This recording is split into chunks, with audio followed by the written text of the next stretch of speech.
আজি ৰূপকোঁৱৰ জ্যোতিপ্ৰসাদ আগৰৱালাৰ ৭৫ সংখ্যক মৃত্যুতিথি। মহান শিল্পীগৰাকীৰ স্মৃতিত আজি সমগ্ৰ ৰাজ্যজুৰি পালন কৰা হৈছে শিল্পী দিৱস।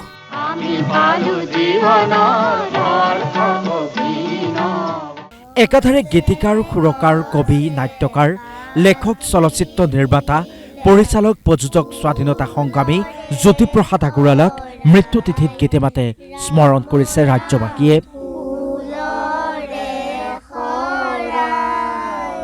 অসমীয়া সমাজ জীৱন, সাহিত্য সংস্কৃতিৰ প্ৰতি আগবঢ়োৱা অনবদ্য অৱদানৰ বাবে আজিও প্ৰতিগৰাকী অসমীয়াৰ মনে প্ৰাণে সজীৱ মহান শিল্পীগৰাকী। ৰাজ্যৰ অন্যান্য প্ৰান্তৰ সমান্তৰালভাৱে আধুনিক অসমীয়া সংগীতৰ বৰ্ষৰ গ্ৰহোতা সুন্দৰৰ পূজাৰীক স্মৰণ কৰিছে তেজপুৰত। শিল্পীগৰাকীৰ সাধনাস্থলী তেজপুৰত শিল্পী দিৱসৰ বৰ্ণাঢ্য কাৰ্যসূচী। তেজপুৰ সাহিত্য সভা আৰু জ্যোতি ভাৰতী আৰু অন্যান্য অনুষ্ঠান প্ৰতিষ্ঠানৰ সহযোগত মহান শিল্পীগৰাকীৰ স্থায়ী প্ৰতিমূৰ্তিত শ্ৰদ্ধাঞ্জলি জ্ঞাপন কৰিছে তেজপুৰবাসীয়ে। গীতে মাতে জীপাল অনুষ্ঠানটোত উপস্থিত থাকে বিধায়ক পৃথ্বীৰাজ ৰাভা আৰু আয়ুক্ত আনন্দ কুমাৰ দাস।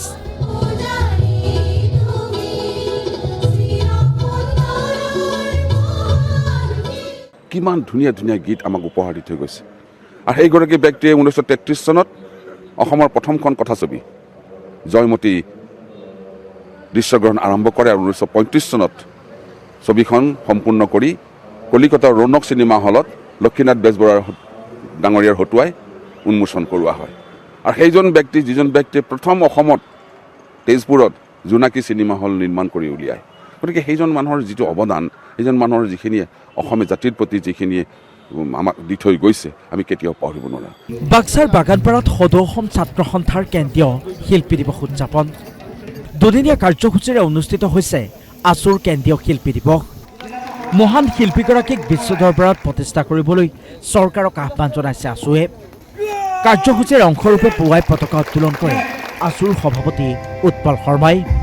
শ্বহীদ তৰ্পণ কৰে ছাত্ৰ সন্থাৰ সম্পাদক সমীৰণ ফুকনে আৰু শিল্পীগৰাকীৰ প্ৰতিকৃতিত মাল্যৰ্পণ কৰে আছুৰ মুখ্য উপদেষ্টা সমুজ্জ্বল কুমাৰ ভট্টাচাৰ্যই।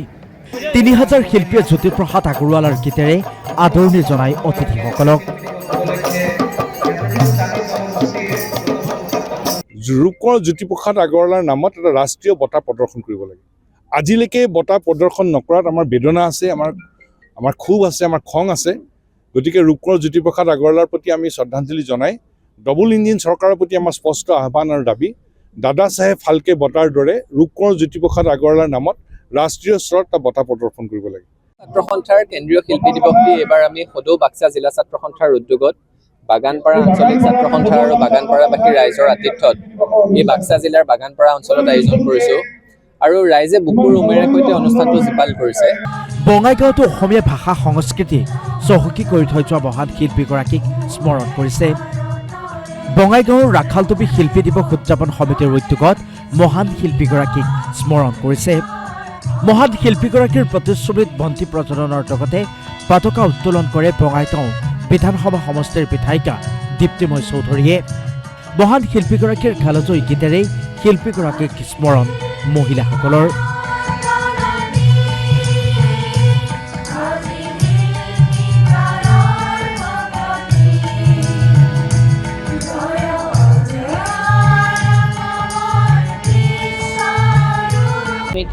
আমাৰ পৰা আমন্ত্ৰিত হ'বলৈ পাই অতিকে আনন্দিত আৰু গৌৰৱান্বিত উপভোগ কৰিছোঁ।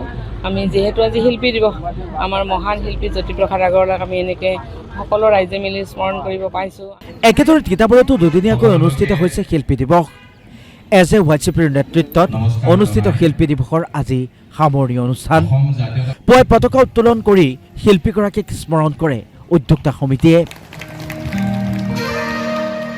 জ্যোতিপ্ৰসাদ আগৰৱালা বা চন্দ্ৰকুমাৰ আগৰৱালাই যেনেধৰণে অসমৰ সমাজখনৰ কথা ভাবিছিল, অসমীয়া জাতিটোৰ কথা ভাবিছিল, অসমীয়া সাহিত্য ভাষাক চহকী কৰিবলৈ চেষ্টা কৰিছিল, তেওঁলোকৰ ক'ৰবাত নহয় ক'ৰবাত এই যিসকল ব্যক্তি, এই ব্যক্তিসকলৰ আদৰ্শক গ্ৰহণ কৰিবৰ কাৰণে আমি আহ্বান জনাইছোঁ। অসমীয়া জাতি সংস্কৃতিৰ বাবে অনবদ্য অৱদান আগবঢ়াই থৈ যোৱা মহান শিল্পীগৰাকীক আজিৰ দিনটোত এইদৰেই ৰাজ্যজুৰি স্মৰণ কৰা দেখা গ'ল। শিল্পীগৰাকীৰ কালজয়ী গীতেৰেই ৰাজ্যৰ প্ৰান্তে প্ৰান্তে স্মৰণ প্ৰতিগৰাকী অসমীয়াৰ।